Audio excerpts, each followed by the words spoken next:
Like a D.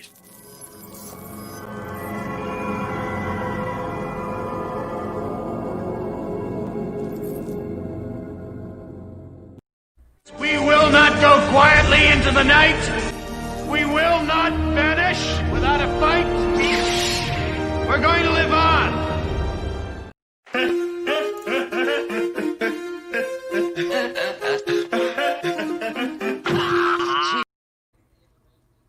Welcome to Wednesday, Going in Raw Wednesday. Yes, ladies and gents, it is I, it is he, me, who, P-double-D Slim with the tilted brim, no hat tonight. Ladies and gentlemen, relax. It's okay. We were late, I know, but joining me, it's worth it. Ladies and gentlemen, the square to my right, my point the right way, over here, Flipp Doubt. What's up? Hail Fandom Menace. Hail all. Thank you for joining us tonight, Flipp. I appreciate it, my brother. And yeah, man, on the bottom half, she is the voice of reason tonight, I'm sure. Ladies and gentlemen, please welcome back to the show, Miss Phalon of Phalon Reacts. Hey, y'all.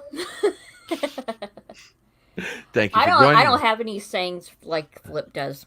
Sorry. That's I don't know if okay. hail is a saying. It's okay. It's all right. Look, we're good. We're good.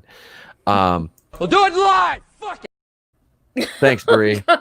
It's Bree O'Reilly, ladies and gentlemen. Bree O'Reilly. Hail Keely Chow. Thank you for joining us. I just shared the link a little while ago. See, the Wednesday shows I think they get more traction on the playback. That's fine. I always enjoy doing these little impromptu things.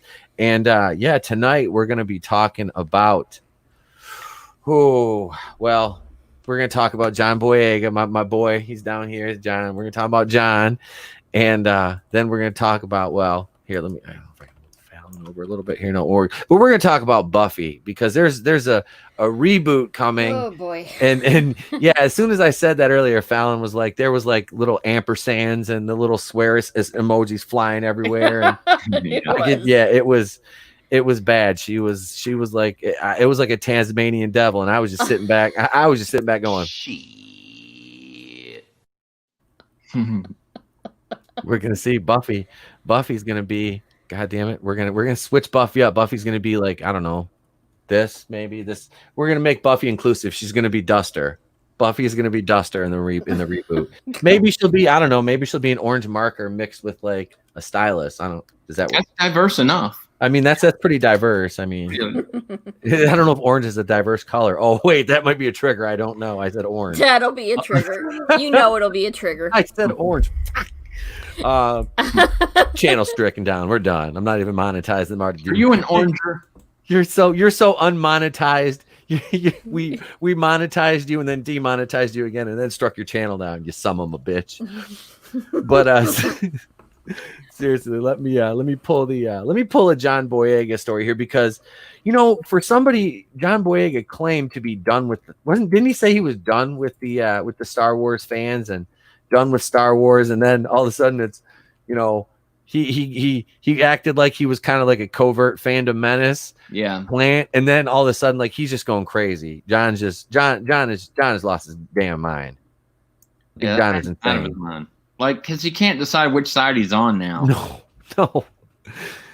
At first, it was like, fuck you. John was like, I've got a perfect example of John. Like, John is basically, you guys remember Half Baked, right? Oh, yeah. You guys remember Half Baked? Well, this is basically John right here. Fuck you, fuck you, fuck you, and fuck you, I'm out. Only everybody has $1 billion, That is basically John Boyega. I mean, shit. He's going ham. Like, oh goddamn! I almost forgot. Before we get going into this, I need to mention a couple of things. On the podcast proper Monday night, probably in 2 weeks. I'm gonna say 2 to 3 weeks from now. I announced this Monday night, but I want to reiterate this for those of you who are not here listening live. And I'm gonna play a short video clip of my very, very special upcoming guest, Miss Jenny Bloody Valentine Thomas. She is a professional wrestler, entrepreneur, and she runs the site sessiongirls.com, which you can find linked in the description to this video, as you can Flipp and Phalon's channel and Commander Cody's channel and Tony's, because they were supposed to be here too, but I'm still waiting for you sons of bitches. Cody said he couldn't be here, so he's excused for the night. Tony, we're gonna fight with sticks. I still love you though. But here's a clip of our special guest coming up in a couple weeks on Monday night, going in Raw.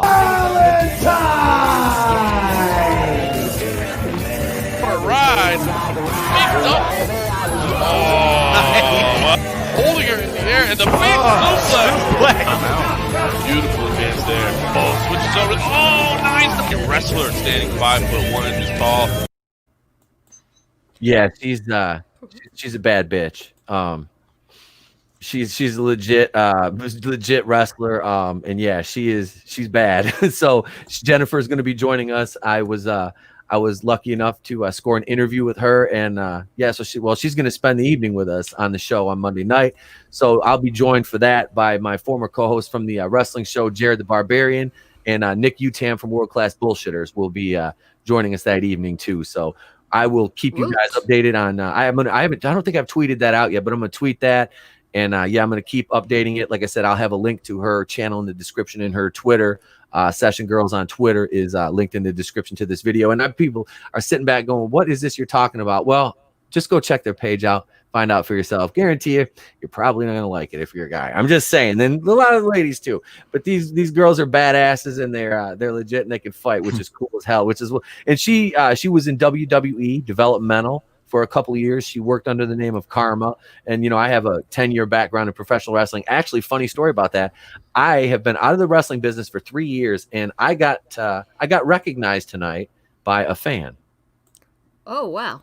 Yeah, I was and I was wearing I had to wear a mask because I was in the adult candy store, shall we say, the local provisioning center, shall we say, purchasing my wares for the evening. And I hear, hey, you're Pete Daddy Dollar, and I'm like, who the? And he's like, yeah, man. He goes, you used to wrestle for IWE. I'm like, that was about 3 years ago, dude. I'm retired. He goes, you look like you're 25. I'm like, I'm 40. Thank you, sir. Thank you.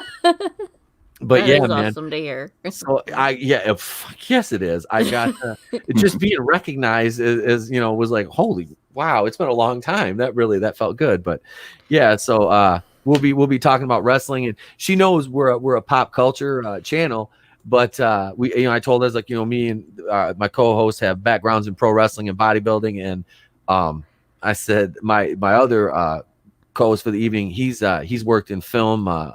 You've done some adult film and regular horror movies and stuff. So I was like, we have a very eclectic panel. She's excited to come on.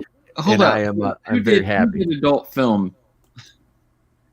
Nick, he's like done adult film. Well, he does the video editing and all that, and he directed it and everything. I've got a copy of the movie. Wow. Yeah. Yeah, he's fucking dude. He did everything like production wise. It's like he's solid, dude.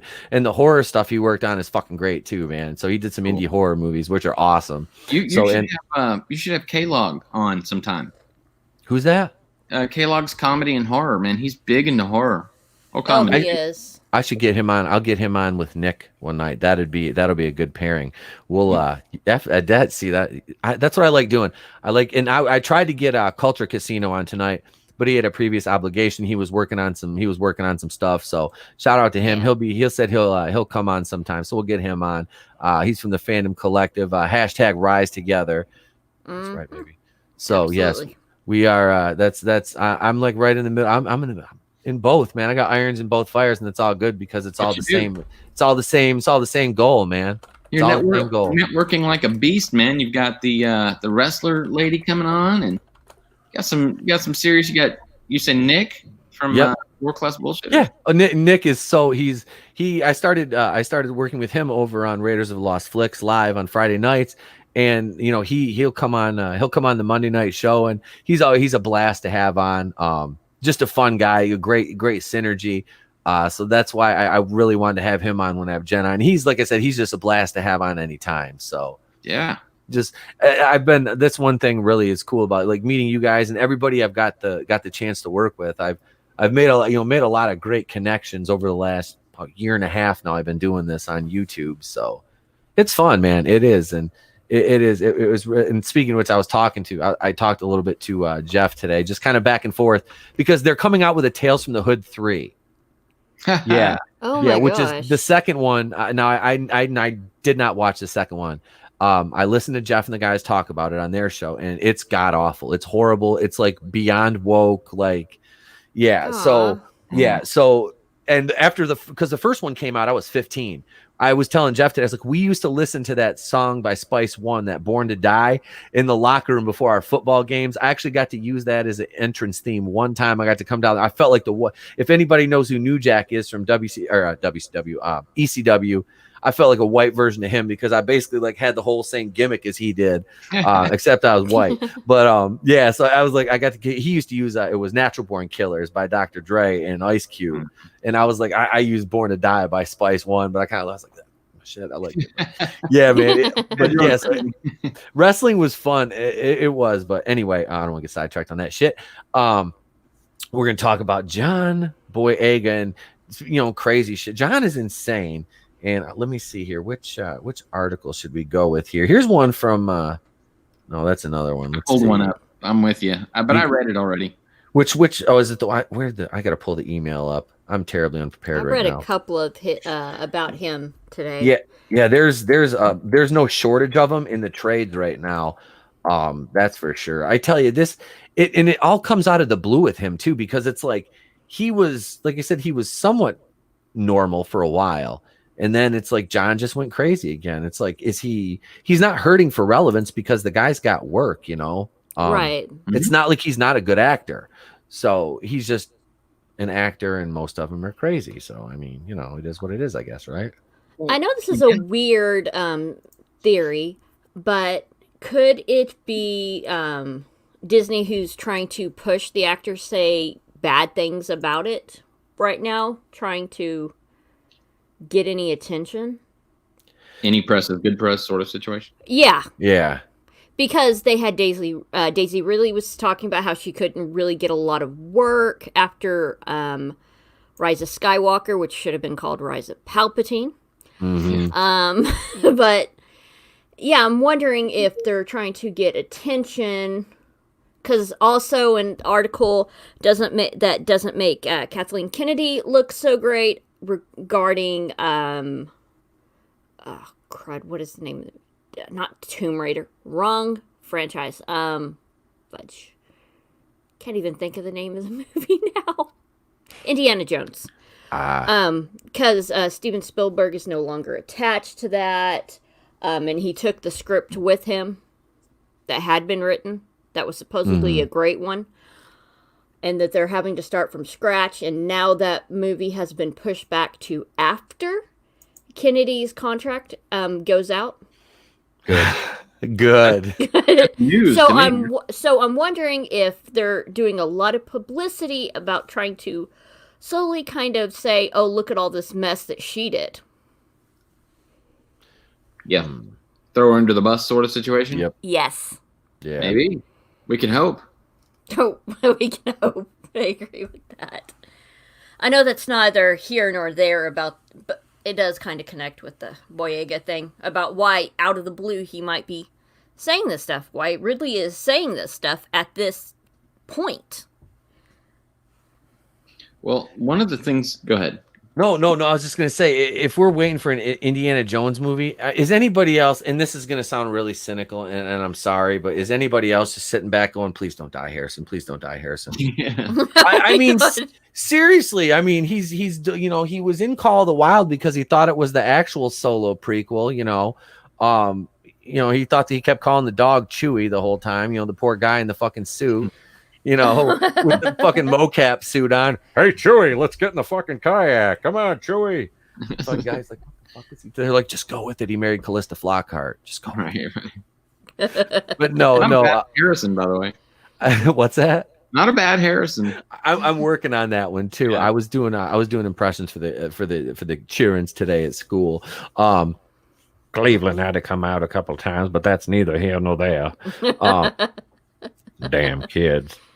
Ask me to open juice boxes and shit. I'm like, you know who I am? I'll hit you with a steel chair, you little bastards. This is obviously not for children. Yeah. Oh no. So one of them they asked me, Mr. Pete, what do you do? I said, well, I used to be a wrestler, and they were like, so I was telling them about that, and like, well, what do you do now? And I'm like, I produce videos. And one kid, they're like 5th graders, goes, oh, so you're a YouTuber? I'm like, fuck. You thought that shit was gonna be like, bow. Yeah. He's like, yeah. He says, what's your channel? I'm like, nope. No. Nope. What's your channel? Nope. They asked me at work too. They're like, you're a YouTuber? I'm like, yeah. What's your channel? I say, you'll find it. Yeah. So they were trying to guess today, and I'm like, you're never going to guess in a million years, Cheerins. You're never going to guess. You Cheerins are not that clever. Well, watch one of them. One of them's going to come be like, going in raw. I asked my dad with them, and I'm like, fuck. Half the thing. Hey, a secret. One of the kids, I banged their mom. This is like 20 years ago, but yeah. Oh my god. That right there is where you stop right there. They don't need your YouTube, not now. Not ever. I was like, we were sitting there orientation, and my wife's like, why did that couple keep giving us dirty looks? I'm like, well, him and I were friends. They broke up. I mean, we weren't that good of friends. We hung out in the same circles. Her and I hooked up for like literally 2 weeks. We hooked up like 4 times. That was it. And we were done. And it was 19, 20 years ago. And like now they're like, she walked by me picking the kid. I was like, Oh my god. Bye. I'm like, what are you gonna do? You gonna mean mug me? I'm like, hey, I'm just saying, you know how it were. I mean, it was I don't need to go into detail, but the kid was giving you the looks. No, the mom was like, I was like, you're the one. Then the dad, he was kind of. I'm like, what are you gonna do, troll? You're like this big. Get out of here. Away with ye. Away with ye. I got into an argument with this guy today. He goes, nobody says thee or thou. I'm like, well, if you speak proper, you do. And he's like, shut up, motherfucker. But so, damn kids. Anyway, fucking cat's knocking at the door. All right. So, no, my cat weighs like 18 pounds. He's fat as shit. He's big meat, man. He's a gangster. He don't fuck around. He smacks the shit out of the dog. So Sounds here like we one go. of my cats. We're on The Verge, which I normally don't like to give The Verge any play, but yeah, sometimes they give you a gem. And go read John Boyega's unfiltered interview about how Disney and Star Wars sidelined him. Can't you just summarize it for us? Isn't that your job as journalists? Listen, right. Julia Alexander, and how he's using the platform to continue fighting injustice. Oh, there we see your agenda. Yep. Yeah, well, I mean, and I have to say, to be fair, without playing the clip, but to be fair, they did kind of make him out in The Force Awakens to be the main character. If you would have looked just at the trailers and what you were led to believe with the marketing, him with the lightsaber, and during the movie, all these little, I just had this feeling, or I just knew, like he was going to be Force sensitive, and then The Last Jedi happened. And I'm really not defending The Force Awakens, but I'm saying in China on the poster, yes, China, they really like removed him from the foreground of the poster. He was almost made to look like an ancillary character, and that's Disney. Disney did that, to market the movie to China because, well, let's face it, they're a little less than progressive when it comes to race over there. Right. And that's the thing that really kills me about this entire dialogue. And I don't want to dive too deep down this rabbit hole because once you do, there's no coming back. And I try to avoid that here. But if you look at what he's talking about in China, okay, with what Disney did. Now, look, you're making millions of dollars for acting. You're playing pretend. You're doing what I do in my backyard with my kid. Granted, you're in front of a green screen. Oh wait, so am I. I'm just saying. No, you did not put that up there. What is that? The island background? Nope. That is not. This is Big Meech and Southwest T's house in Atlanta, Georgia, also known as Space Mountain. Okay. I live near there. You know what I'm talking about. No, I don't. What is Space Mountain? Space Mountain was Big Meech and Southwest T are Demetrius and Terry Flannery. Okay, quick side story. They were two of the most notorious crack cocaine dealers in the United States of America. They're from Detroit, Michigan. I might have known a little bit about them about 15 years ago. Yep, and they got arrested, and they're getting paroled, I think, in like 15 years. But I used to listen to a lot of Rick Ross, and Rick Ross has these things about Big Meech and all that shit. That's how I named my cat. I named my cat after because Rick Ross was, and I read the book about them, their whole operation. I've watched a lot of stuff, documentaries on them. Hell, they sold one of their limos at auction, and they found cocaine in a secret compartment a year later. No, it was cash. It was like $1 million cash. Yeah, they were working with a place up in Buford, which is about 45 minutes from me, called Love's Laundry. And what they did is Love's would clean out like sheets and stuff from hotels, and they would clean them and steam them dry, and pillowcases, bedspreads, all that.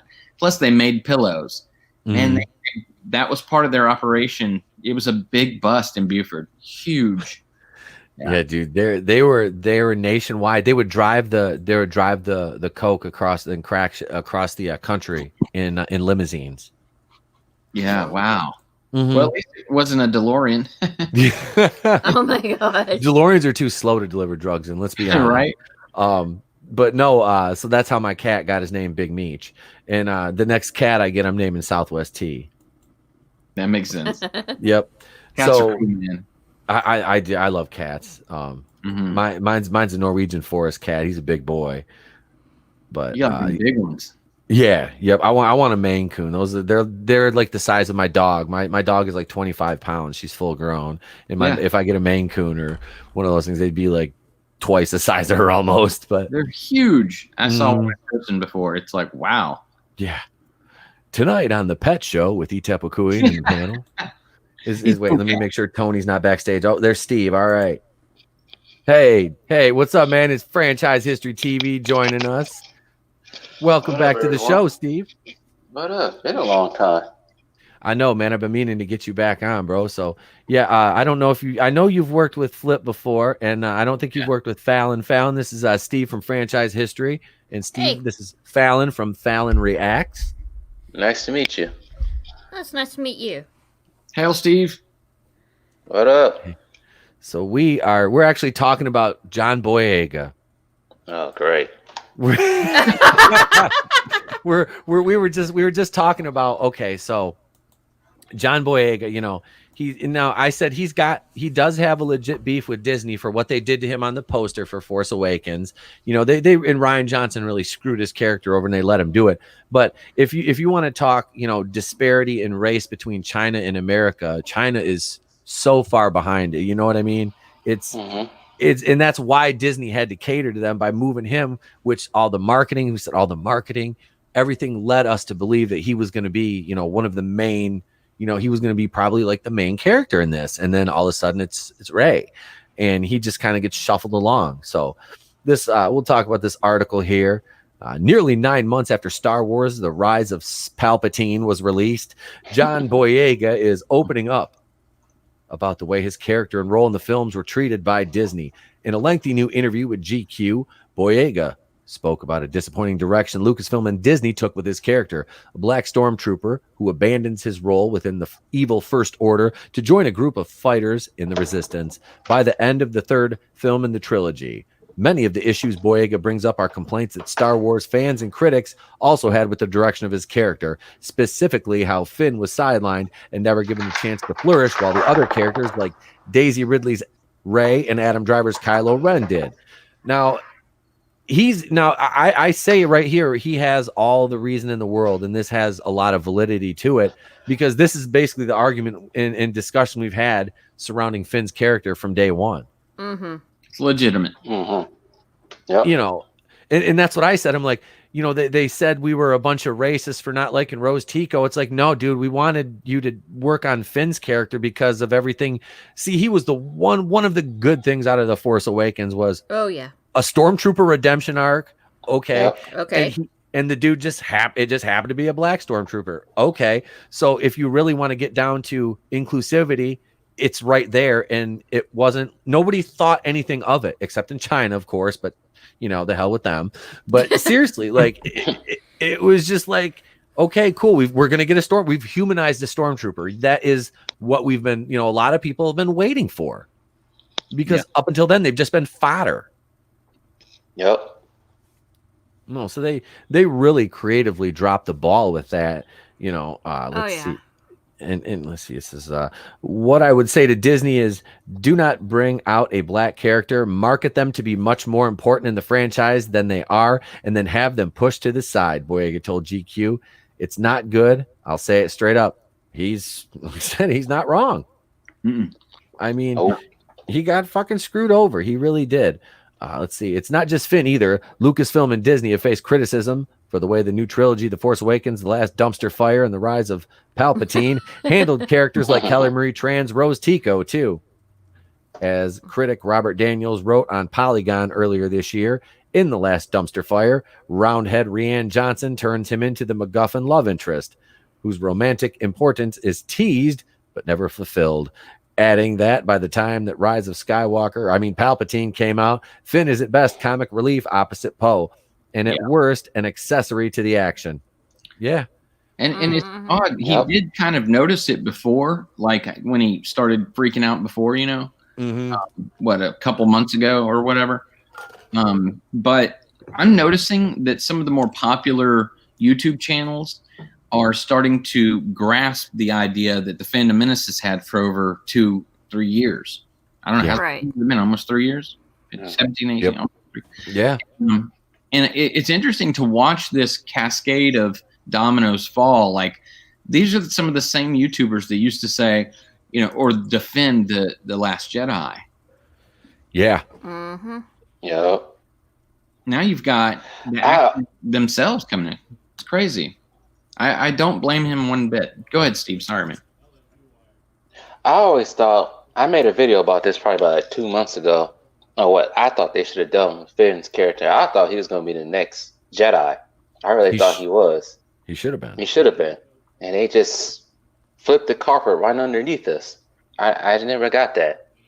I just never understood that. And I remember reading articles, Steve, way back when they were before The Force Awakens came out at all, and they were teasing it then too. Some of the articles were like, "Oh, we might have ourselves someone who can wield the Force that's diverse." And I was like, "Well, if they just leave out the fact that it's diverse, I'm down," And then right, it was great. It was a great story. I thought for sure they were proud of that. Yep. That and they really set the tone right from the beginning of the movie. He's still in his armor, and you can just kind of see him breaking underneath it, and it all comes down to the moment where he took that helmet off, because outside of Luke and Han, in Stormtrooper disguise, we had not got that, and it was great. So yeah, for them to bungle that bad. I mean, the level of asininity. Of course, it was. I mean, it's Rian Johnson. What do you want? His big moon-sized fucking head couldn't conjure up enough intelligence to, I mean, that was basically a home run. It's a home run. All you have to do is you put him through his adversity. I mean, basically the hero's journey. That's all you have to do. Right. Make it, tailor it to him, tailor it to his situation. Obviously, there's nuance to it. It still requires some intelligence, Rian, but obviously you would just make him, comedic fodder and let Rose embarrass him. And, then, he has that chance for redemption on Not Hoth at the end of that shithole. And, Kelly Marie Tran tucks him out of that. It's just like, how many times can she screw this poor fucking guy over? Not enough for them. Yeah, let's just drag his, and then in the rise of Palpatine, they just pair him off with Naomi Aki's character, and then it just like he just got pushed even farther back, because it's like she was like a 3rd tier, 4th tier character, and they were on the space horsies at the battle. Space horsies can take down a fucking Star Destroyer now. I mean, can we just come, God, mother. Rian Johnson comes off to me like some homeless guy that somebody took under their wing and said, okay, now you're going to be a film director and we're going to put you through a school. And he was like, wow, okay, man. And that's it. That's all he'll ever be to me. Like just some homeless dude. I don't know why. You out of your goddamn mind. Son of a Fucking space horses. Fucking space horses. Honestly, Space when they horses. were Oh my planning goodness. this, though it's obvious they didn't have a plan, they should have just had one writer. Even if they had multiple different directors and producers and all that other jazz, they should have had just one writer, which is why they should not have thrown George Lucas's script in the trash. The keys to the kingdom was right there, and they couldn't do that. Mm-hmm. Nope. Oh. I ended the screen share, and Sal was going back to my, because Sal's seen Big Meat. She says, "No, you're naming him Salva." That'll be my next cat, Salva. That's good. Welcome. Wait, here he's now. This is an interesting comment, and this is really insightful. He says, Mace Windu survived a fall from the window. While hiding, he fell in love with the woman who nursed him, and his children hid in the outer rim. The First Order raided the planet and stole an infant. That would have been what? That would have been perfect. That is fucking that is perfect. Sal says that's not the Hydra station. No, it's Space Mountain. It's Space Mountain. That's Big Meech and Southwest Tees. That was their main base of operations, man. Like I said, I used to listen to a lot of Rick Ross, and I've seen a lot of documentaries about these guys. But yeah, so Boyega though, man, like the article kind of goes on, and it talks, beyond Star Wars, and it talks about harassment he received from the angry abusers while filming the trilogy, and he talks about being a black man in Hollywood and participating in the the BLM movement in London and all that. See, that's where they lose me, guys. Yeah. He says he felt power. I'm trying to pull it up. It's a little slow, but yeah, he says he felt power for the first time since the BLM movement and everything. I feel like I connect with him. I think a lot of us fandom ministers connect with him on his comments up till that point, Yep. Yeah, and that's it, man. It's just like, and like I said, he's had so many moments where you're listening to what he's saying. It's like he's making sense, okay, and then it's like he just goes off the rails again, and it's like I don't know I don't know what you're doing, man. You have to, like, can you please settle in just one groove for a minute? You know what I mean? It's like, right. Can you just let us process what you're doing before you just do something else and just go crazy? I don't know, but I do understand, like. And this is the thing, okay? It's the same thing, I think, with the whole Kelly Marie Tran thing is with him. Did we ever really see him getting attacked? See, that's the thing, is like, I never attacked any of the actors. Now, Rian Johnson's another story. He's not a person. He's a beach ball. He's a beach ball and a Cabbage Patch doll body, okay? What's he like in person? What's he like in person? I mean, hang on. Let me see. Ryan, you son of a bitch, come here. Now, I said come here. What do you want, you toxic man babies? It's me, Roundhead Ryan Johnson. I'm here to fuck the show up. Now let me tell you, man babies, piss babies, and neckbeards something. The Last Jedi is the most subversive masterpiece ever, and you're all just plebeians and don't understand my genius. Go buy Knives Out on DVD. The sequel's coming out too. Who does your hair? Hell no. Bozo.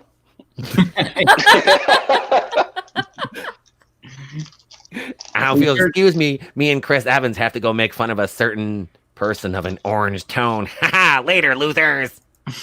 Fucking Ryan Johnson. Fucking Ryan Johnson. Keep him out of here, son of a bitch. I heard him bouncing down the hallway. I don't know. Wait, Was he bouncing on his own head? Yes. He sure as hell ain't bouncing on his balls. He ain't got none of those. Sal says initially people freaked out because there was a black stormtrooper, because casuals thought all the stormtroopers were still clones. Maybe. That I could Yeah. understandable. Yeah, I mean, that's the thing. Yeah, people, I mean, if you don't really know all the lore, because yeah, they replaced the fucking clones with stormtroopers because Palpatine didn't like the clones. Fat Steven Seagal beat up Alex Kurtzman. Mr. Clean looks fierce. Thank you. Fat Steven Seagal beat up Alex Kurtzman. Steven, you need to make a Mr. Clean meme now. Yes. You can always count on his memes. Nice.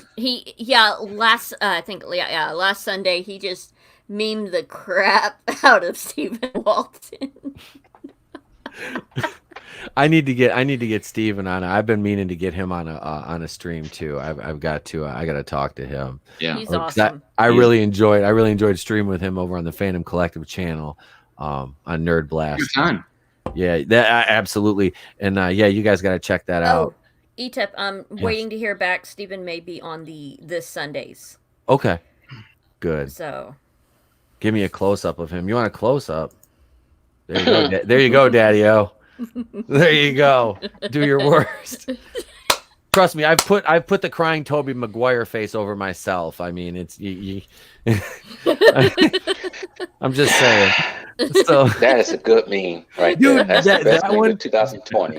That one and the fucking this one right here. I'm telling you, this is the new. Where's it at? This is my new favorite. He's on the thumbnail. Leo, man. Oh yeah, Leo. Wait, Can't forget Leo. Yeah, there it is. Leo on there. He is. That is over there. I got Leo and John here, and well, I mean, this might help Keely Chow, but hey, Keely Chow, Buffy's behind me. I'm just saying. Oh God. There. I'm glad somebody want me on there. Hey, there you go, man. Boyega, I mean, what do you do at this point? I mean, he's never going to be in another Star Wars movie again unless they throw all the dough at him. Then he'd come back because he's an actor, right. And they let's be honest. How many actors, Steve? How many actors do we hold on their principles now after seeing the flight logs? None. Oh my gosh! I almost choked on that Dr. Pepper. None. Yeah. So the whole holier than thou act that Hollywood wants to put out, miss me with that shit, pimp, and it's not it's not working anymore. So yeah, I just I don't know, man. Like I said, I kind of feel for the guy, if he was, attacked and shit on the basis of his race is fucking ridiculous. And that's, like I said, there's a small contingent of people, and I've said this, and I've called out the Fandom Menace for this before, because there is a small fucking contingent that uses the banner of the Fandom Menace for bullshit, vile reasons, and it makes the rest of the people look down on us. Because not all of us are like that, and I fucking hate that it's like that in every group and every fandom. Right. There is that, and speaking of fandoms, while we're kind of in between here, before we go over to the next topic, I wanted to talk a little bit about that. One of the most insane, two actually, of the most insane fandoms I have ever dealt with were on the animated show Steven Universe, which. I started, my son was watching it for a while, and after that I'm just like, this is weird. And then Rick and Morty, the fan bases on those are just absolutely insane. Like, and I'm not talking like, there's good, there's good fans, but man, I was in a bunch of Rick and Morty fan groups a couple years ago, and holy shit, those people are fucking nuts. I mean, they're just like, and most of them are kids, I'm sure. Like they're not, like, I'm just like, oh my god, like you talk to them and they answer you and like the dumbest thing. It's just like, what the like, they're just insane. In Steven Universe, that's like, they're like the LGBT like militant motherfuckers that like that is their fucking show. Yeah. Like the gems are there, they represent every color in the rainbow flag, and Seinfeld. Not that there's anything wrong with that. You're But gonna find gatekeepers in any fandom. Oh, in yeah. every Yeah, fandom. you will. Even Yep. the older, like 90s, like we are gonna discuss Buffy and Charmed. Mm. I've met some of those gatekeepers. It's like, y'all are crazy. yeah. Yep. And that's the thing. I don't, and it kind of gives a little bit. Now, I don't want to give validity to the argument of Anita Sarkeesian or anything like that, but you look at it, it's like they talk about gatekeeping, and it's involved in every fandom, man. So that's the bad thing about it. Even Seinfeld. Yep. Yeah. Oh man. So Flipp has to he's got to bounce out here in a few. So you just let me know when you're going to when you're gonna roll out, and we'll give you a chance to plug the channel and everything like that. Yeah, sorry about that. I promised my daughter at 9 we'd finish Endgame. So No worries, man. No worries. Family first. In the description of the video, you can find a link to Flipp's channel, Flipped Out. You can find that down there. And I also I neglected to put. I got to put the Phantom Collective channels link in there too. I will update that.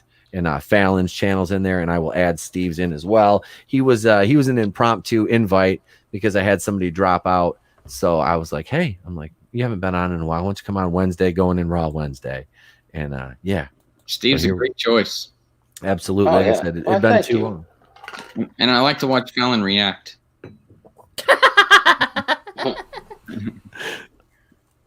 So, no. So are you okay? You got to take off then, man. Plus, you got Buffy coming up. I mean, Phalon is a huge Buffy fan.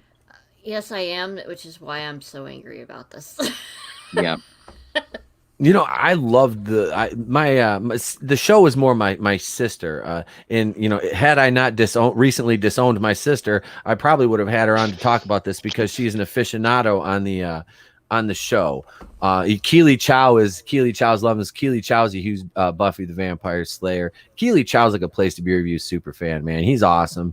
He's in damn near every chat, for every stream that we have. So thank you, Keely Chow, man. I appreciate you, bro.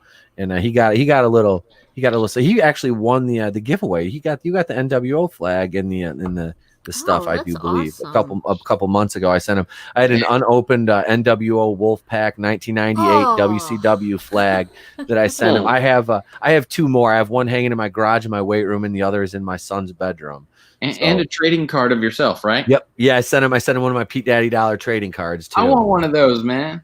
We all want one. Dude, everybody, you DM me your address. I've got literally 1,000 of them, and they're just paperweights. So I will send. I'll put them in a little sleeve and send them to you guys. Just DM me your addresses. Definitely. But yeah. All right, I'll bow out for now. Thanks so much for having me, Tip. Thanks for coming on. Go over and check out Flipped Out on YouTube. Also, Fandom Collective. Go subscribe to both those channels. Follow Flipped Out on Twitter. And rise together, Fandom Collective, man.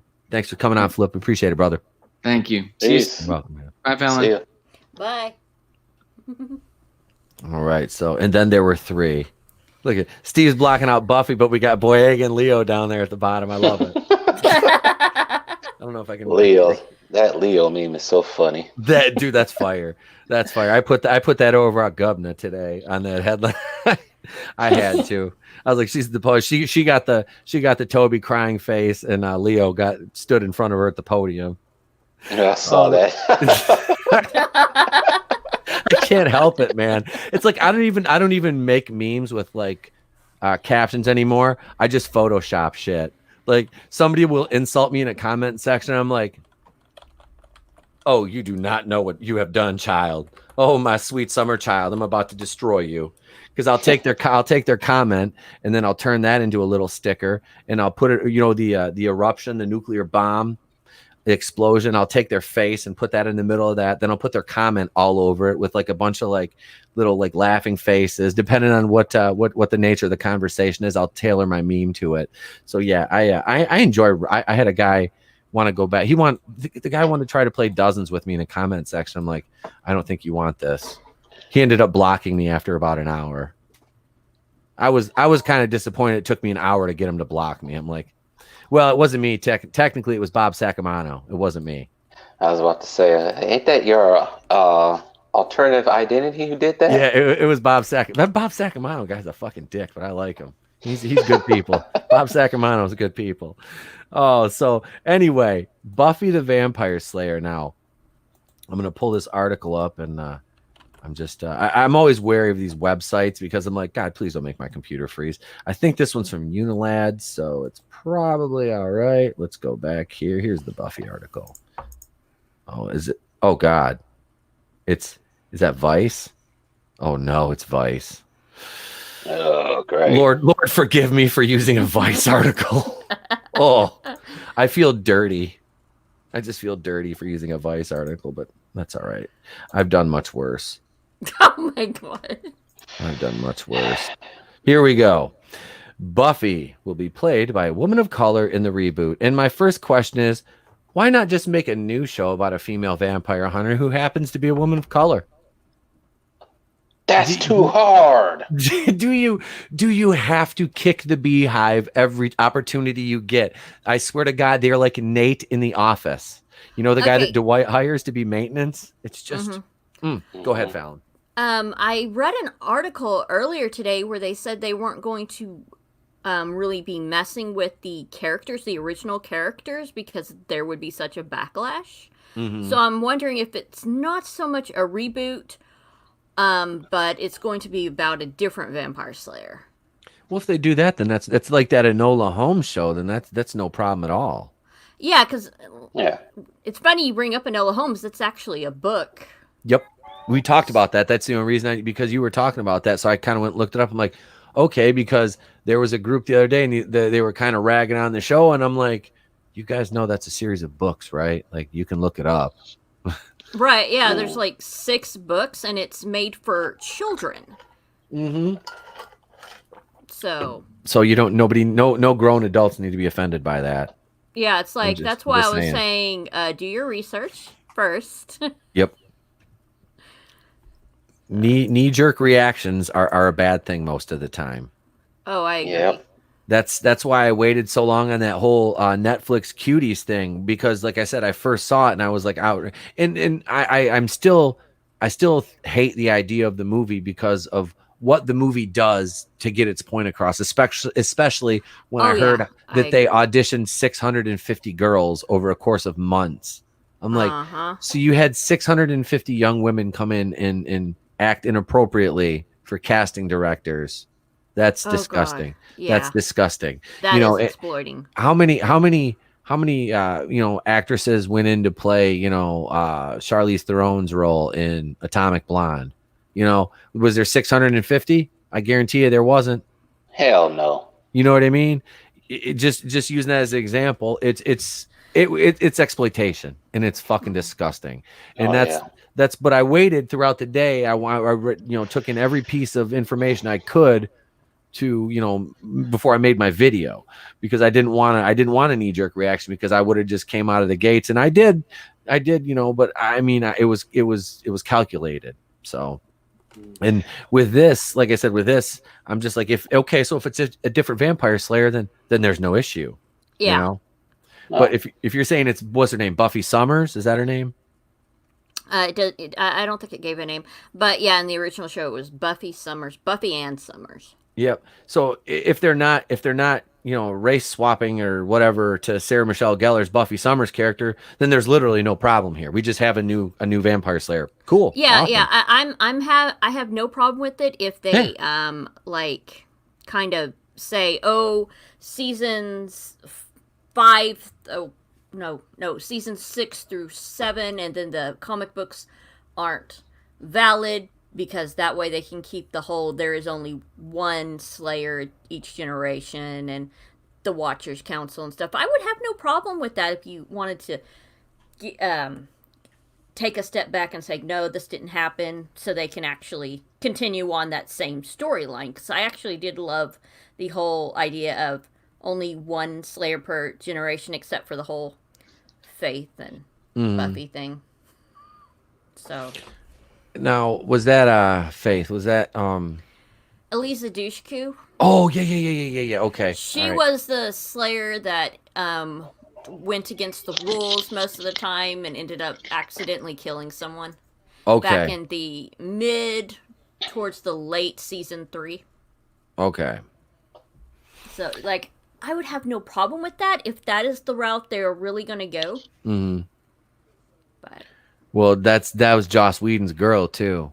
mm-hmm. Eliza Dushku. That's when he was having an affair with, cheating on his wife with, and while she my was, God. we've talked about this, while she was dating NBA player Rick Fox. Yep. Oh, Who, jeez. and like I said, I'm man enough to say when another man is handsome, and if you compare Rick Fox to Joss Whedon side by side, it's like a Ford Escort and a fucking Ferrari. I mean, Yep. and I always said that because Rick Fox started acting in the early 2000s when he was, kind of getting to the end of his NBA career. And I was like, and I always said that, I was like, he's a good looking dude. He does great interviews. He's very personable. I'm like, this guy, he'll have an acting career. There's not a lot of athletes that have that it factor when it comes to, acting and being charismatic. It's different to be, funny in an interview after a game as opposed to acting. And yeah, man, Rick Fox was one of those guys. And yeah, like I said, Eliza Dushku, they were talking about her being jealous and overly jealous, and that's kind of led to the reason why that he broke up with her, and it's because she was cheating on him with Joss Whedon. Oh. Man. And then Women these days. but Joss Whedon, that big self-proclaimed male feminist, turns out to be one of the biggest piles of shit. I mean, it's just like, Aren't they usually? Yeah. That's pretty much like a 99. The chance that a male feminist is probably the bigger creep than the guy that's going to be like, hey, you look pretty, honey, or something like that, is about the same chance that you'll recover from COVID. So it's like 99.999999999%. Unless you have a pre-existing condition, you're pretty well good. So yeah. But no, that's the gist of it. It's like this whole, but it's like I said, I grew up, the movie, I saw the movie with Christy Swanson, of course, who I still am I've always had a crush on Christy Swanson, but I didn't watch the whole show. I haven't seen every episode. My sister was in it, so I kind of used to watch it with her occasionally. I would say I've seen probably half of it. I watched a lot of Angel because it used to be on in the morning on like TNT. Yes. Mm-hmm. I used to watch a lot of Angel too, because it used to be on in Milwaukee on Fox 6 at like late at night. So I used to watch. I probably watched 2 seasons of that. Yep. So I always liked Charisma Carpenter and David Boreanaz's their chemistry. And plus, I mean, she was like back then, she was all over Maxim and everything, and that's she beautiful woman. It was like it was she they switched off. That show went what? How many seasons did Angel get? Was it like 3 or 4? 5. Okay, they got 5. Okay, all right, they did 5, so that's not bad. Because Buffy did, was it 7? You said 7. And did you said you had a problem with the later seasons? My major problem was with Buffy season 6 because I think that was the point where Whedon wasn't really show running it. He was on vacation at that point. Okay. But it dealt with, I can't say some of the words because I don't want this to be deleted. But a Spike attacks Buffy in one episode. You know what I'm talking about, right? Yeah. That whole storyline with Buffy coming back, I think they could have handled it better. And especially if they were going to have a Buffy Spike romance, I did not like the toxic because it was more Buffy was using Spike that entire season. And it's like, no, I'm not a fan. I'm going to go watch Angel, even though season 4 wasn't the best. But I did love the last season for Buffy, and I did love the last season for Angel. I think it wrapped everything up, brought everything back to where it was supposed to be.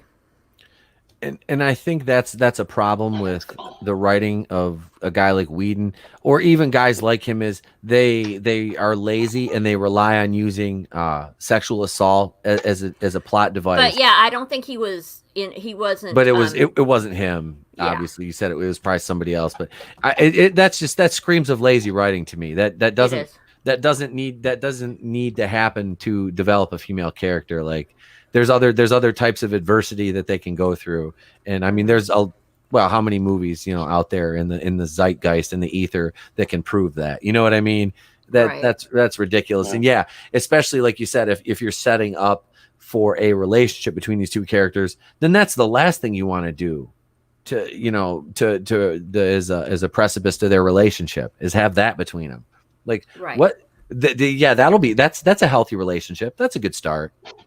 Yeah, even Buffy and Angel had a bit of a toxic relationship towards the end, but they understood that they needed to be away from each other. Mm-hmm. You didn't even get that with Buffy and Spike. And I get that Spike didn't have a soul, but he was more human than a lot of the human characters in that show. Mm-hmm. Yeah, he did have now from what I remember about him, he did have an interesting like character arc, and he was pretty well written in the early stages from what I can remember.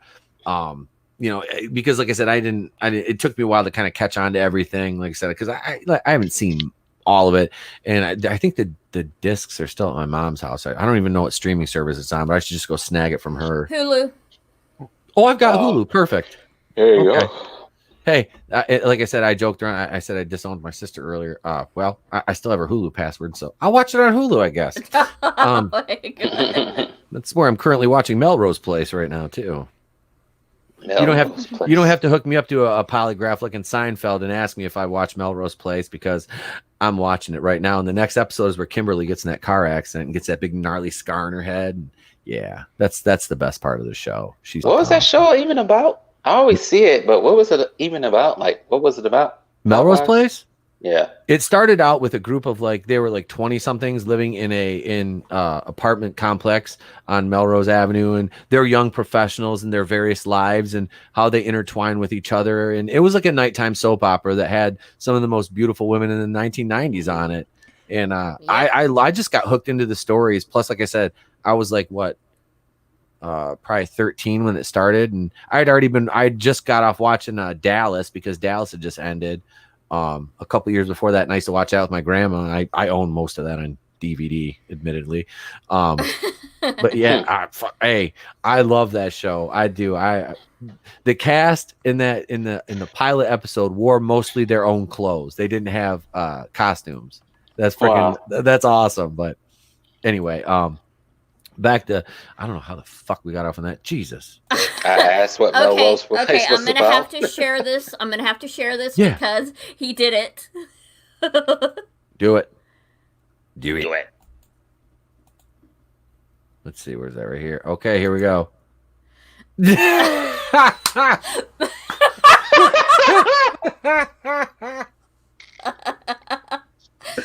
Oh. That looks awesome. That's funny. You need to send that to me, Fallon. That's going on. I will send that to you. I will 100%. You should also follow Fat Steven Seagal on Twitter. He's got all his memes posted. I'm gonna need to follow him.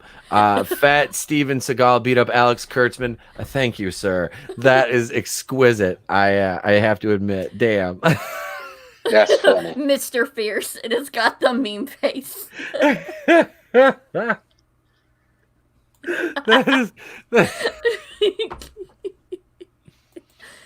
This is why you need Fat Steven Seagal in all your streams to meme the crap out of your streams.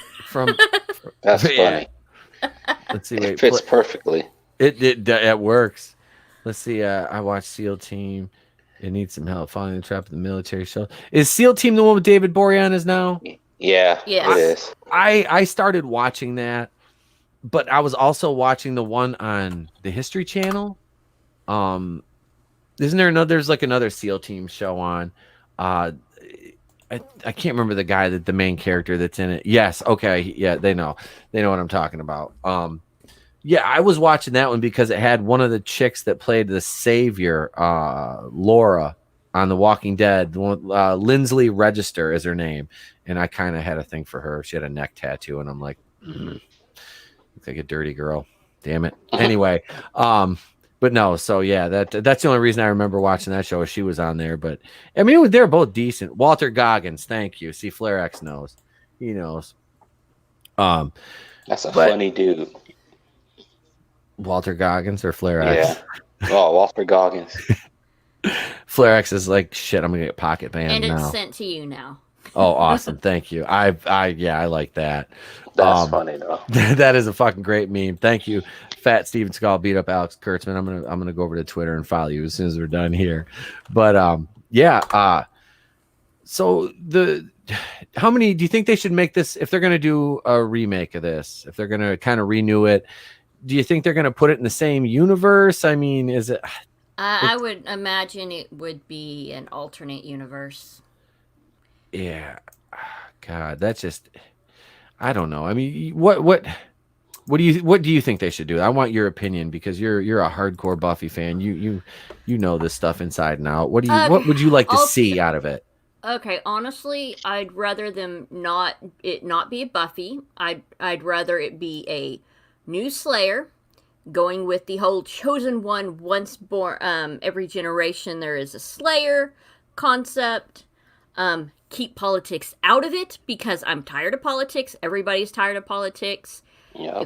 If they want to do this Slayer in the past, there are so many vampire Slayers that they could do. And if they want to cover politics, go with the past.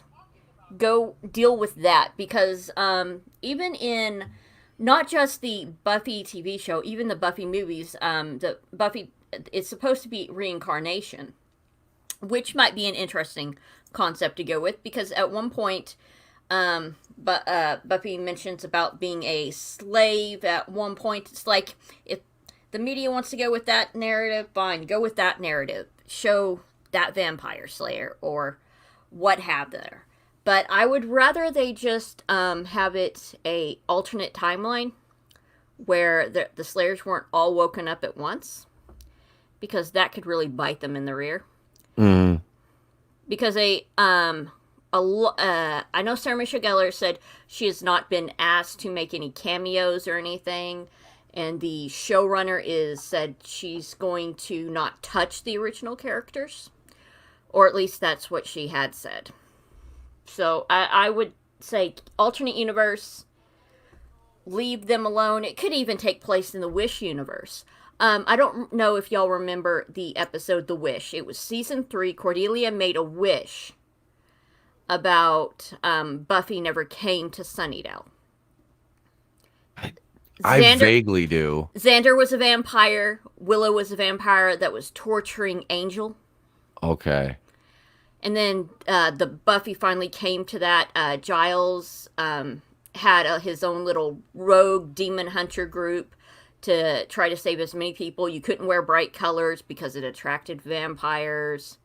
Because they called you vamp baked at one point. All right.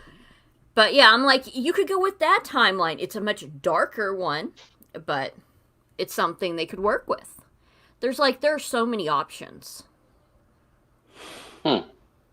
Oh yeah. Like you said, it takes some creativity, you know? I managed to come up with that in less than 5 minutes. Where's their excuse?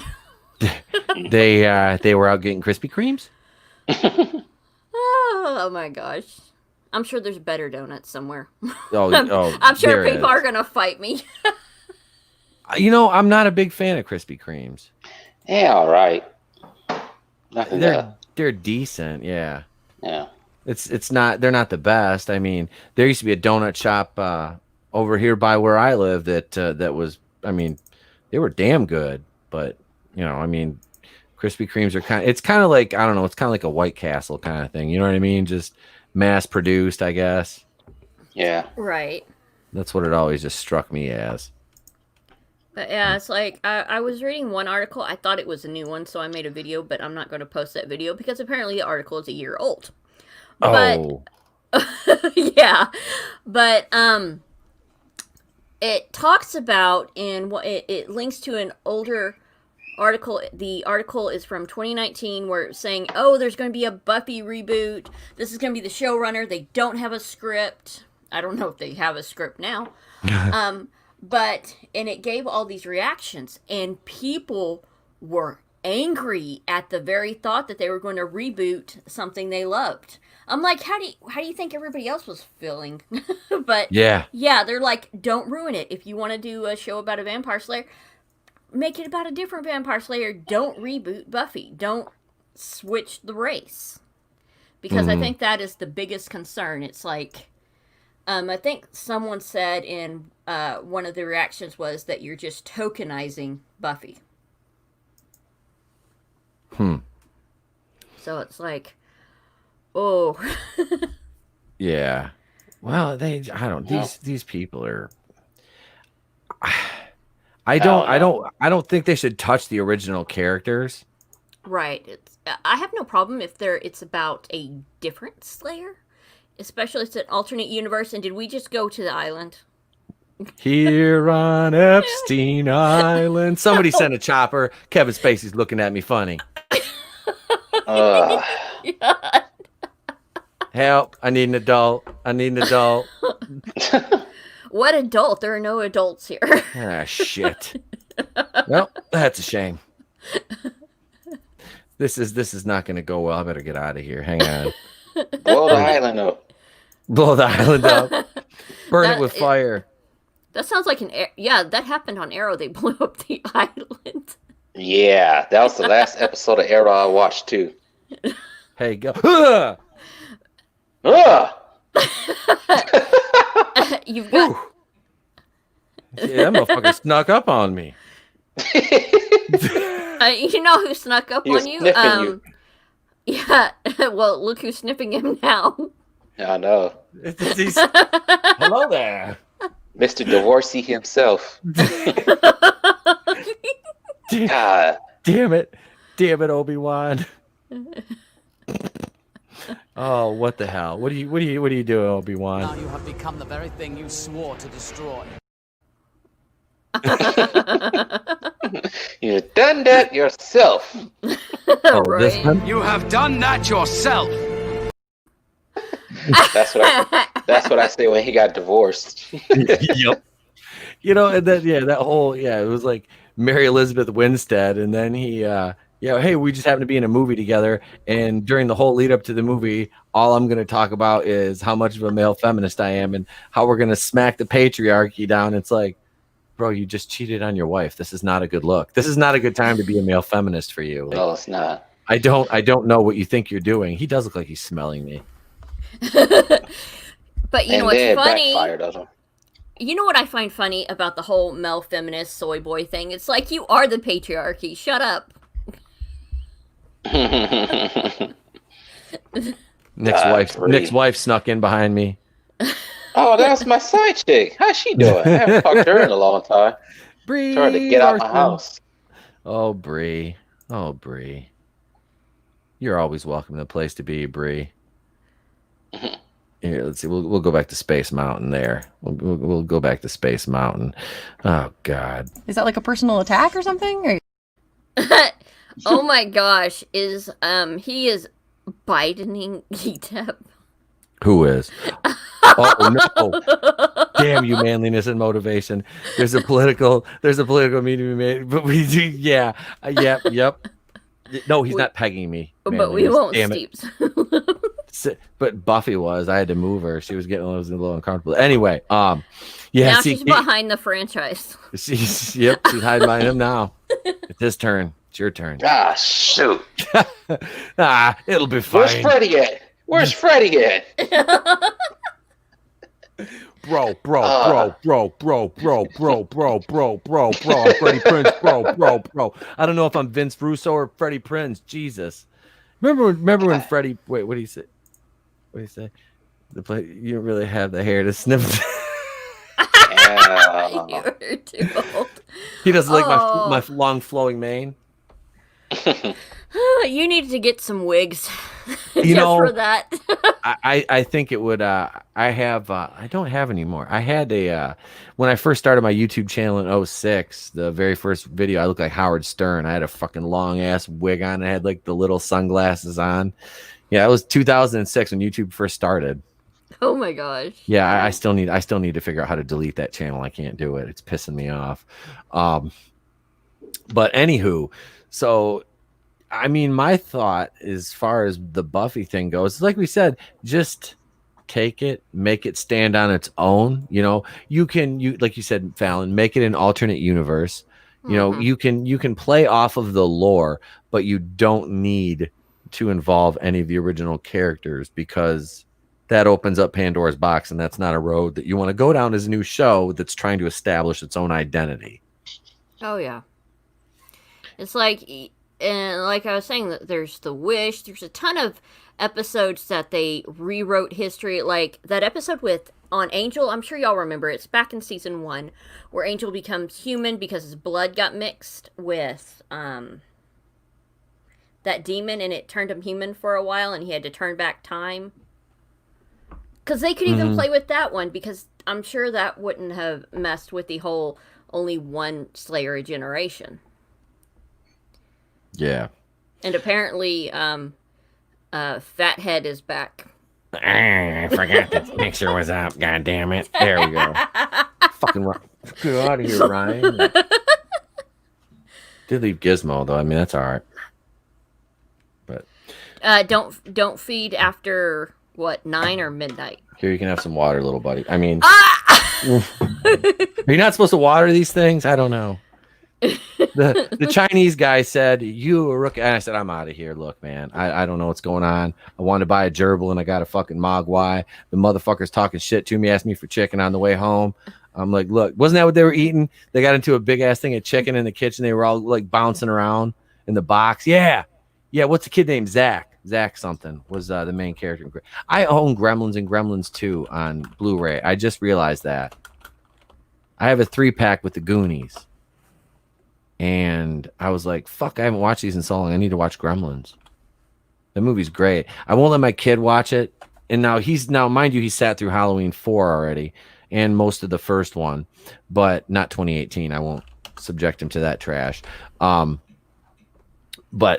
I won't show him Gremlins just because the scene with the gremlin popping out of the Christmas tree. I don't want him to be scared of the Christmas tree. Oh my gosh. That would be fucking terrifying for a little kid. Like, you're all happy decorating your Christmas tree. Next thing you know, you're worried about fucking gremlins eating your face. Oh my god. I remember seeing that as a kid. I was like, oh, that's terrible. That is fucking terrible. Yeah, the damn kid, like I said, the kids in the lunchroom got a Cleveland impression out of me earlier. Yeah, they were like talking. Yeah, like I said, they're trying to guess what my YouTube channel was. I'm like, because one kid asked, he goes, "What do you do?" I said, "Well, I said I worked in the car business." I said, I was a professional wrestler, and they were all through all of that. And he's like, "Well, what do you do now?" I said, "I produce videos." He goes, "Oh, you're a YouTuber?" I'm like, "Fucking kids." How old are these kids again? I have everybody from kindergarten through 8th grade.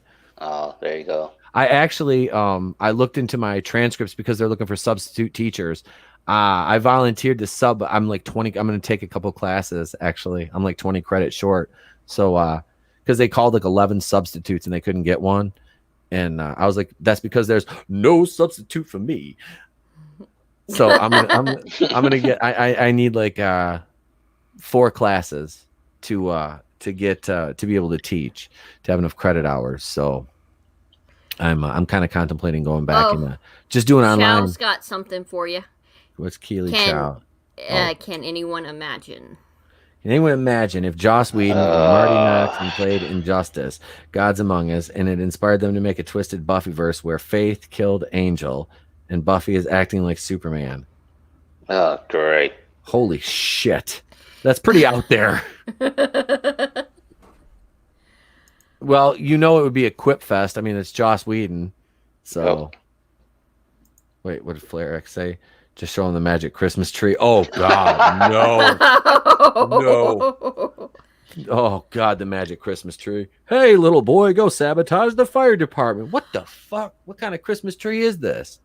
Let's watch the dad cut the lawn for a half hour. Huh? Have you ever seen that movie? Which one? The Magic Christmas Tree? Probably not. Oh my God. It is it's terrifying. We watch it yes, on it is. We watch it on no, not Black Christmas either, Manliness and Motivation. Fuck that movie. That movie needs movie. I've Burn that it. movie. That movie needs the original print needs to be burned. Everything about that movie needs to be destroyed. It needs to be put in a box and guarded by top men. Man. Top. Man. Oh, I love this. And this movie's great. Those who can't do teach, and those who can't teach gym. School of Rock. That movie's amazing. That movie was great. Yeah, one of the kids today was funny because like I go around and fucking he got one of those Capri Sun things and he blew it up full of air. It was empty and he sat it on the floor and he went to stomp on it. I was like, "Hey, big fella, you want to go to the office?" His face got pale, fucking. Because I was joking around with him like a minute before. I'm like, I said, I almost called one of them Haystacks. Big boy. I was like, "Hey, Haystacks, you might want." I had my mask on. I couldn't hear me. It's just kind of muffled. Like, Haystacks, you might want to sit down. But yeah, I was like, I probably shouldn't call the kid Haystacks. They probably wouldn't even know what the hell it meant. Honestly, be like calling one of them fucking baby. Be like calling one of them fucking baby Huey. One of the other parents might understand it. Oh my god. Probably guaranteed. No shit. I used to work because I mentioned I was talking to the one mom asked me about you Haystacks Calhoun. That's right, manliness. Oh Jesus Christ. Kids meet your new gym teacher, Kevin Spacey. Oh, great. That's a shame. You know, American Beauty was trying to tell this shit in American Beauty and it didn't fucking happen. But what the fuck? I can't remember what the fuck I was talking about now. God damn. This is old age right here. I don't know. But seriously, the mom, she was asking me about being a YouTuber, and I started talking about Dune, and she goes, and the other three parents in the lunchroom were like, "They're making a new Dune movie?" I'm like, "Yeah, go subscribe to Eat Apple Queens, a place to be reviews to find out all about it." I've been doing that a lot at work today lately. Fuck yeah, dude. But one of the other dads, me and him were he's a retired football coach, and we were out on the playground with the kids the other day, and he was asking me about it. So he goes, "So you're a YouTuber?" So he goes, "My kids watch YouTube." He goes, "What do you do?" And I was explaining. So he subscribed to the channel. I'm like, well, he's gonna see a lot of Kevin Spacey and R. Kelly jokes. Oh my god. You know, I mean, I just happened to pop up a fucking picture of Jeffrey Epstein behind me, you know, because that's what heroes do. Oh my gosh! It says Adam is going to kill you. I know. I did one Dune video the other day. I was just like, yeah, whatever. It popped into my fucking, on Google. You go on there and I scan the articles, and I was like, that was right there. I was like, it was Jason Momoa. I'm like, this will get traction. It's Jason Momoa. It's like, I'm Jason, and this is Momoa. Etep, I keep telling you, use Feedly, because then it's going to give you a whole lot whenever the stuff comes out. I'm telling you, I'm just senile. That's all there is to it. Wait, what did Cal say? He's given the size of your town. He's not the retired football coach. He's a retired driver's ed teacher. He hasn't lived here that long. He never coached here. He coached downstate. Him and his family, like I said, they've been here about 4 years. So no, he was thinking, we were joking around. I was like, what are you going to do? Because there's a head coaching position available at our high school. And he was like, I was like, you going to apply for it? He goes, no, I don't want to coach anymore. Hell no. He goes, that's too much. That's too much time. He's got young kids, that's too much time. I'm like, fuck yeah, man. Because they asked me to just do, I would go and run the chains, on the sidelines, the first down markers. There's me and three or four other guys that I played ball in high school with, and we would do. I'd fill in, and even as an alternate, they're just like, come hang out in the sidelines with us. I'm like, all right. Well, once I started YouTubing, I don't have time to do it because it's on Friday nights for varsity games. So I'm like, I'm on a show now. I can't do that on Fridays anymore, fellas. It was fun. I used to love messing with the referees. That was the best. But well, let's face it, they're not playing football in our state yet. So freaking manliness and motivations. Last comment. Oh God, I'm not even acknowledging that one. I'm not even acknowledging that one. Oh God. Oh God. What have I done? Where's the fucking do I have that Anakin bumper in here? Do I have that one? No, you do not. Wrong one. Let's see. Wait, there's this one. That's nasty. That was manliness and motivation right before he made that comment. Yep. And this is him after we read it.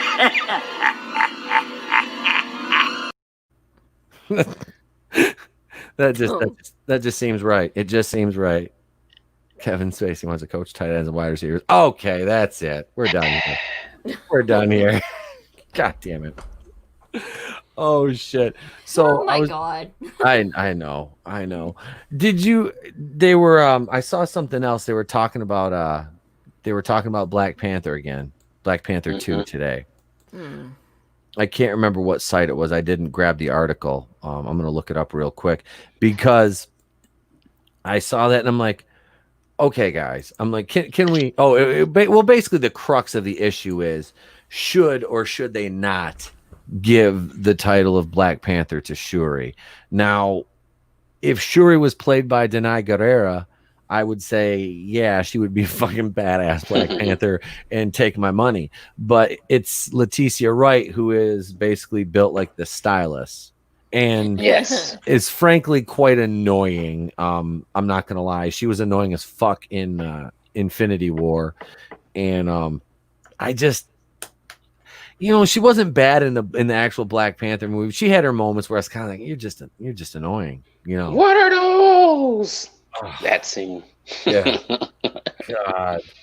Yeah, you wear open toes in my lab. Oh God. Yeah. Then she gets mad when he kicks the dummy across the fucking room. That was funny. But no, I mean, I don't see. I know they did it in the comics, and this was an argument I was reading a comment section on earlier. I was just like, I'm not even getting involved in this. There's some battles. I'm just like, I'm not doing it. Did you see the other idea that they want that somebody came up with? That's the dumbest idea. Bring Killmonger back. I'm like, how are you gonna get the Infinity Stones? Yeah, they're destroyed, I thought. They're destroyed in that timeline, but remember they did bring them back. Yep. But Captain America took them back, so it's like, how are you gonna get the stones back? You'd have to go back through another quantum realm angle to bring another Killmonger back. And then it's like, did you not see how that went the first fucking time? Okay, well, there's always the theory that the Captain America, the old one that we met, is he lived out his life in an alternate timeline, so could bring that version in. I think that would be probably the only way they could do it. I know they said, but old Steve Rogers was always there. No. Nope. I honestly don't think he was. I think this is from an alternate timeline. He had that life that he wanted, and let's be honest, with how Steve is about Bucky and wanting to save him, he would have been breaking him out and totally nuking Hydra back in the 40s. Yep. Yeah. So, honestly, it would have been completely out of character for him to just sit and do nothing. People told him to do that back in the 40s, and what did he do? Yeah. Yep. So. Yeah. And I still don't know how the time travel works in the MCU, so I don't know. It's confusing still to this day. Makes no sense. It's kind of a hot. Listen, time travel is very easy if you're not a plebeian neckbeard like Etapa Queen of the place to be reviewed. Ryan, I really don't like you here. You're going away. There. Now we have two Leos. There's a Leo down below, and we got John Boyega. And Buffy still behind Steve. Hey, it's Buffy. Leo Red. Hail to thee, Leo Red. I didn't know you do a Wednesday. Well, Leo, we usually do the boardroom, but since one member of the boardroom cannot stream, there is no boardroom. If there's not 3 points to the triangle, then the triangle is simply a linear object, and that's a straight line, and we don't roll like that. So no, we are. I think I don't know, wrong and out, whatever. Anyway, we're not doing it without all three guys. So we decided to do Wednesday going in Raw Wednesday, and I have Franchise History TV. I'm joined by Phalon Reacts. Flipp Doubt was here earlier. And you can give Tony ToneDef shit for sleeping through the show. I will. I certainly will. He had plans with his wife tonight anyway, so he was gonna do like what Flipp did. He was gonna come on for the first hour. And I do apologize to everybody for we had a late start, but we were kind of waiting for everybody to get situated. Me and Phalon had a miscommunication on where the link was sent.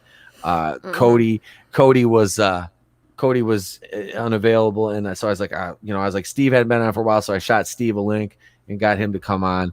And thank you for coming on, man. I appreciate it. Yep. Let's see. Wait, what do we got? We got some comments here. Let's see. Oh yeah, manliness and motivation. I don't have that clip uploaded. I have it stored, but yeah, from Terminator Dark Fate, future shit. I do. I gotta find it. I have it. It's in my GIF file, but I don't have it uploaded to StreamYard yet. See, after watching the final season of Agents of S.H.I.E.L.D., I'm now confused on how time travel works in the MCU. I'm still on season 1 of Agents of S.H.I.E.L.D. I haven't. It's like Agent Carter. I had the whole fucking show like DVR'd, never watched it. Then my wife deleted it. Like I just deleted all my Batwoman episodes from season 1. I played Boys to Men. Wait, was it? It was no. Yeah, it's so hard to say goodbye to yesterday. It's Boys to Men. I played that softly in the background as she went through and deleted the episodes of Batwoman. I was like, got to make room for Javicia Leslie though, because yeah, I'm a little more excited to see her fill out the Batsuit than Ruby Rose. I'm not gonna lie. Woo. Yeah, that's my sentiment. And actually, I did have an article about her. She is a fucking like legit getting into like martial arts and has some fight training. So I'm like, I'm starting to like this a little bit more. You know what I mean? Like, she at least looks like she wouldn't like choke on a piece of rice. So I'm like, that was the problem with Ruby Rose. It's like the stuntmen are like 280 pounds and Ruby Rose is like 5 pounds and she's like tossing like rag dolls. I'm like, come on. Yeah. Like, at least give me some, you don't have superpowers. If you're Supergirl, I don't care who it is. You're going to throw them across the earth if you want to. Yeah. But, like she got Ruby Rose Batwoman. She got shot in the chest point blank with like a 44 Magnum. I'm like, that would have knocked Batman on his ass. Bulletproof doesn't mean immune to the impact of a bullet hitting you. That just man. And she survived that. Oh yeah, she didn't even move. She didn't even move. Wow, I seen Batman take on all kinds of stuff powerful than that. He falls down. Yeah, I don't get it. You know why they did it, right? Oh, we all know why they did it. Yeah, they have to OP her. So yeah. J Money J says the new girl playing Batwoman is a knockout. Fuck yes, she is. She's a smoke show, man. She is. Leo read my internet is trash right now. Yeah, I'm thinking, like I said, I saw that picture of Javicia Leslie, then that promo pic for Batwoman with her hair all it was all froed out and it was against that white background and it had the red Batwoman logo. I was like, I am in love with you. I'm like, holy shit, dude. Like, yeah, she, like I said, if she pulls this role off, and acts as good as she looks, then this show, it's still gonna have CW writing. Yeah, that's unfortunately in CW messaging and shit, but yeah, the show's probably going to be bad, Yeah, I just look maybe to see a few bright spots out of the character. It really brings a fucking funny point though. Like, what are they going to do with all the story arcs left over? You've still got Alice running around, who is, the main antagonist and Batwoman's sister. So it's like, your new Batwoman, I automatically don't like you. I mean, like, what? They're going to turn Alice into like a white supremacist or something. Thanos snapped. That's all they're going to do. Thanos snapped. The Thanos snap so powerful it hit the Arrowverse. Yep.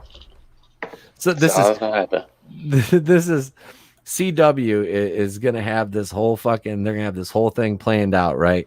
And somebody's going to be like, this is going to be the writer's room. They're going to be like, hey, how do we explain that, Alice doesn't have a problem with the new Batwoman? And this is exactly what writers are going to tell the person asking the question. Shut the fuck up, Donnie. Shut the fuck up, Donnie. Oh my god. That is exactly what's going to happen. And then either that or it'll be that scene from Family Guy where the guy walks up and starts beating the dude over the head with the poster, or it was supposed to be like the Bat in Untouchables with De Niro. Oh yeah, you know what I'm talking about. I think they were talking about what show was it? Not New Girl. Caroline in the City. Jesus, that kind of dates me. Yeah, it does. It does. But yeah, I do remember that show. But yeah, Yeah, The Flash. Let's see, Manly says I gave up. Does anybody here watch The Flash still? I gave up on all the CW shows a long, long time ago. I watch crossovers occasionally when they pop up, but I haven't really had a lot of desire to watch. I watched the crossover where most of all the DC universes were killed off. I tried. I couldn't make it through the first 5 minutes. It was such terrible acting. Oh man, you know it was cool to see Tom Welling from Smallville, I believe it is, back. Oh, yeah. He's I never really got into Smallville, but I liked him as Clark. I thought he was a good Clark. Oh yeah. Brandon Roth is not a bad Superman. He really isn't. That's I was gonna say that Superman, the way they made him look in that, I said he looks all right in that. He actually looks like Superman from and he acts Kingdom like Come. Superman because he said he was explaining about why he the inverse colors, about how that there's still light even in the darkest, which I think that does fit with the Kingdom Come storyline. And but where's his Wonder Woman to marry? That is the question. Nowhere to be found. Speaking of Kingdom Come Batman, aka Kevin Conroy, met a rather untimely and ridiculous demise at the hands of agreed. Ruby Rose. You were always the bat of the future. After she kicks him into a fucking thing, and he like punches Kara, she's out, and then Ruby Rose kicks him. He falls into a machine, gets electrocuted. Then he's like, "You were always the bat of the future. You just killed me." You know, like the fuck. Honestly, I think they did a disservice to him. I think they should have had him as that pinnacle Batman. Yep. I think that would have been really interesting to have that Batman on more than just that scene where he's the evil character. Yeah. Yep. Yeah, because that's all they did was vilify him in that. Yeah. Stupid writing right there on CW's part. Well, it's CW, you know, we can't really expect much more from them. I'm sure they're probably using if you die a hero or live long enough to become the villain. Oh, great. Yeah, that's probably what they were saying. They've got that on the wall in the writer's room. They've got that on the wall. They've got that on the wall, man. Let's see. Take Lucifer for 300, Alex from Flare X. That's speaking of Lucifer, he was actually had a cameo on there. I think everybody did. Is Lucifer a Marvel or a DC character? DC. He's DC. Okay. All right. So he was him on and the Constantine were have some issues with each other apparently. Okay. See, this might sound bad. I've never seen the movie Constantine with Keanu Reeves. Oh, you gotta watch it. It's on Hulu. Okay, I can watch it then. Easy. Watch it tonight. Watch it tonight in honor of Keanu's birthday, which is today. He got attacked by SJWs on Twitter too today. Why? He's like the nicest guy. I know. I don't know why. Somebody had a video about it. I think it was Josiah Rises. I didn't get a chance to watch it. I noticed it right before the show on my feed. But I'm like, why would anybody attack Keanu Reeves? It's like he's like the nicest fucking guy. Like seriously, it doesn't make sense. I don't know. People are losers. See, right now, they're attacking Big Sean because of his ex-girlfriend, the one that just passed away in that boat. They're attacking him for making a diss song. That song he had back in the day, I Don't Fuck With You. They're attacking him because of that. They want him canceled. Because the song he made 6 years ago? Yeah. Jesus. Yeah. Well, I mean that record probably went fucking platinum, so you can't cancel that. I'm sorry. No, you can't. Mephistopheles is the Marvel Lucifer. Okay. Thank you, Sal. Oh, Mephisto, played by I forgot which Fonda. Peter Fonda from Ghost Rider. Is there a booger? I don't even know. What? I don't know. Lobo versus. I was actually. God damn it.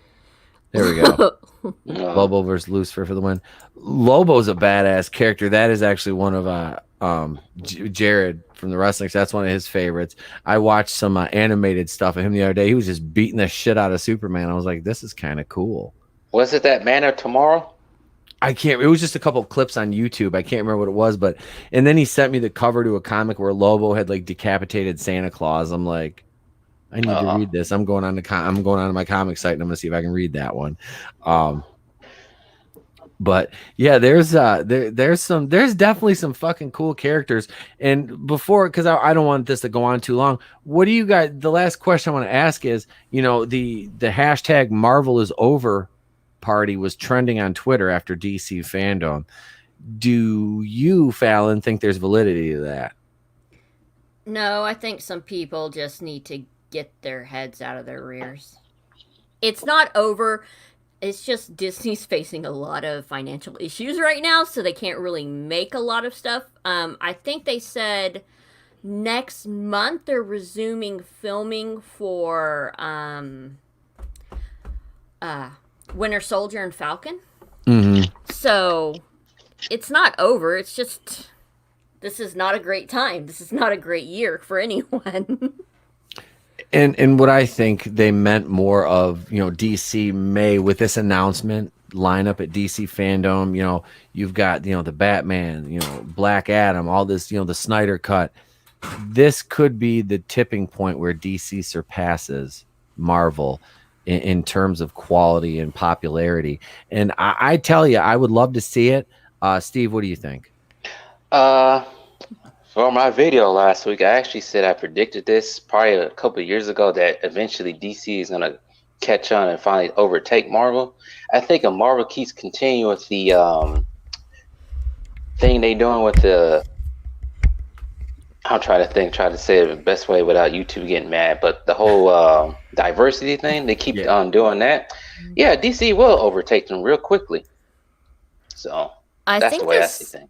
I honestly think this is going to be a good thing as far for the fans, because Marvel's been at the top for so long. They need somebody to challenge them for better stories, for new stories, not just rehashing and all this SJW nonsense. It's like this might actually be the kick in the rear they need. Yeah, I agree. Absolutely.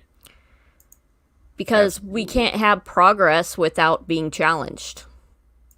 No, and that's what they just want to sit back in their echo chamber, and it's like, no, that's not how this is going to work, because you can't release a movie like The Eternals and expect people to be more excited about The Eternals than seeing fucking a Batman or something. I'm sorry, but I don't give a shit about the Celestials. I really don't. I love the Guardians of the Galaxy. Don't get me wrong. Like, I'm really looking forward to Guardians 3. I wish it wasn't going to be another fucking 4 years before we got it. But James Gunn's work on the Suicide Squad and all this crap really put a damper on that. And my question about that is, you're worried, you're bringing the Celestials into this and all that. This is the new Guardians team. You're talking what, 2017? So you're having a 7-year gap in between your movies. Yep. Yeah. By that time, Chris Pratt would be, I ain't gonna say he's old, but yeah, he's getting up there. Batista will be 55. Chris Pratt's like my age, so he'll be like 44. Zoe Saldana is she'll be in her mid 40s. I don't know how old Karen Gillan is. If they're going to use what's her name? Pomp and Circumstance. Pomp and Circumstance that played Mantis.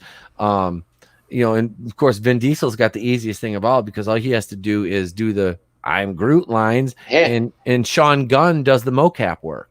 And Bradley Cooper too. Yeah, Bradley Cooper. Yep, he's just doing voice work.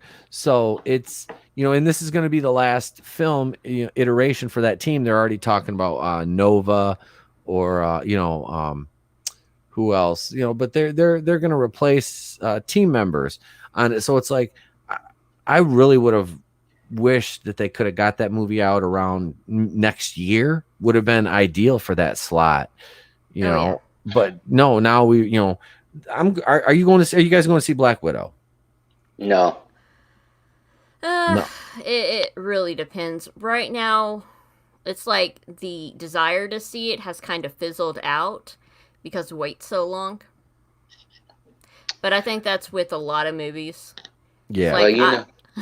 Oh, go ahead. Oh, it's like I was gonna say, like with Mulan, even if it wasn't going to be only Disney Plus, don't really have the desire to watch that either. Especially since they took out some of the best parts of the movie. And it's supposedly not a musical, so why should I watch it? Yeah. Well, I don't buy Disney anymore, so I'm not gonna watch it either. I'm still on my free year of Disney Plus, so I'll and I'm gonna renew it because I'm not missing the Mandalorian. I'm not gonna miss that. For $7, I'm like, whatever, you know what I mean? But I'll probably, honestly, I will be in the theater to see Black Widow. I'm not gonna lie, but I'm really angry that next month we were supposed to be getting Venom 2, and that's pushed all the way back till next year.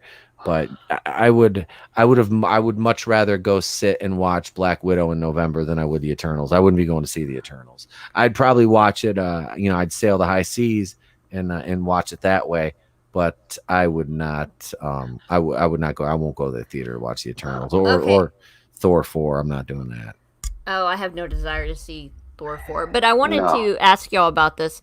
Fantastic Beasts. Are y'all interested in seeing the third one that's going to be coming out? I know that Johnny Depp's has a trial coming up, and it was he's requesting it be pushed back because he has commitments to the third one that they're supposed to start filming. I'm guessing in October or sometime this month. I'm not sure. But are y'all wanting to see that? I seen the first one, fell asleep on the first one. Second one I have not seen. So I haven't seen either of them. I've seen the first one. It was pretty good. Okay, so what is this franchise based off of? Harry Potter. Okay, yeah, so it's in that universe. Okay, It's based off the books, Fantastic Beasts and Where to Find Them. Okay. It's supposed to be about the guy that wrote the book that they use. Yeah. And it deals with Grindelwald and Dumbledore from in, like, I think as far as movie 2 and 3. Jude Law's playing a young Dumbledore. Okay. And Depp is playing Grindelwald. I have never seen a full Harry Potter movie. Never. Not once. You make me sad. I haven't. I'm not gonna lie. I haven't. One of my sisters is all into it. And because she got my kid one of the little necklaces. I can't remember what house it was, but she got him one of the little Harry Potter. She's like, I was like, I've never seen them. Like I said, I've probably seen a half hour of maybe one or two of them, and that was it. I somehow acquired one of the DVDs. I don't even know where it came from. It was on my DVD rack. I'm like, I asked my wife, I'm like, was this yours? She's like, no. I'm like, somebody left it in my house. I don't know. I just ended up with my DVDs. I'm like, yeah, because I was like, I've never seen one of these movies before. I haven't. I don't know. How many are there? Too many to count right now. Okay, as far as if you just want to go with the just strictly Harry Potter, not the spinoff, there's 8 movies. Holy 7 shit. books. They had to split the last, because there's 7 books, but as far as the 7th and 8th, it's a 2-parter. It's the film split in between 2 films. That's what they did with that one. But they took out so much from the books. Okay. Yep. All right. Yeah. Like I said, I was always a big fan of it. Okay.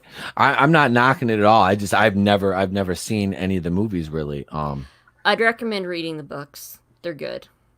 See, I need to do like audiobooks because that for me that's much more time efficient. You know, that way I can put my headphones on. And I was actually doing that the other day. I started, listening to the Plagueis novel again because I found it for free on YouTube. So I was like, "Ooh, I'm gonna listen to this." So that was really good. But I was grocery shopping. It keeps me from interacting with people.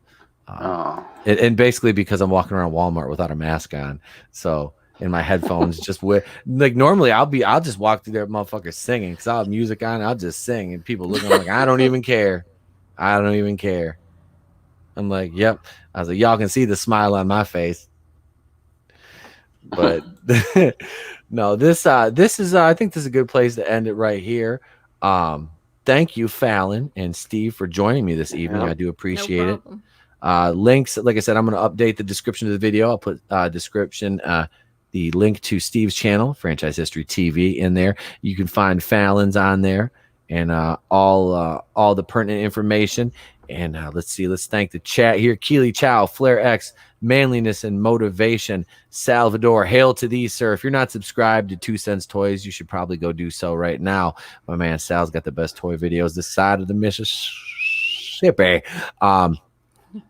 Yeah, I'm a little bit too inebriated to do that right now. Anyway, J Money J, Leo Red, of course I said Keely Chow. Even my troll stopped in early, but he got the band hammer really quick tonight. I wasn't. He's back. He spammed. He tried to spam the chat at the beginning, so I just dropped it. I just dropped the hammer. I'm like, no, you're out, bud. You're out.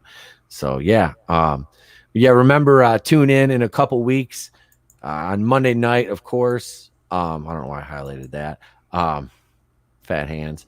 Jennifer Thomas will be joining us. Link to her to her channel, and her Twitter is in the description to this as well. Also, if you are a writer, illustrator, or a otherwise creative, and you are looking to get in the ground floor of an anti-woke entertainment studio, in the link to the description of this video, you will also find Doomed Scholar Studios, run by a good friend of mine, Alan, and they are looking for illustrators, artists. If you're a creative, they want to talk to you. If you have good ideas that aren't woke, they want to talk to you. So go over the website, and Facebook group is linked right there. They just put out a statement the other day on Facebook. They're moving forward with their first project, which is exciting news. Congratulations to Doomed Scholar Studios. So check all those peeps out. It's in the description of the video. I am Etep Wakuian of the Place to Be Reviews. I have been here with all of yous. And remember, if I don't see you, have a great day and a pleasant tomorrow.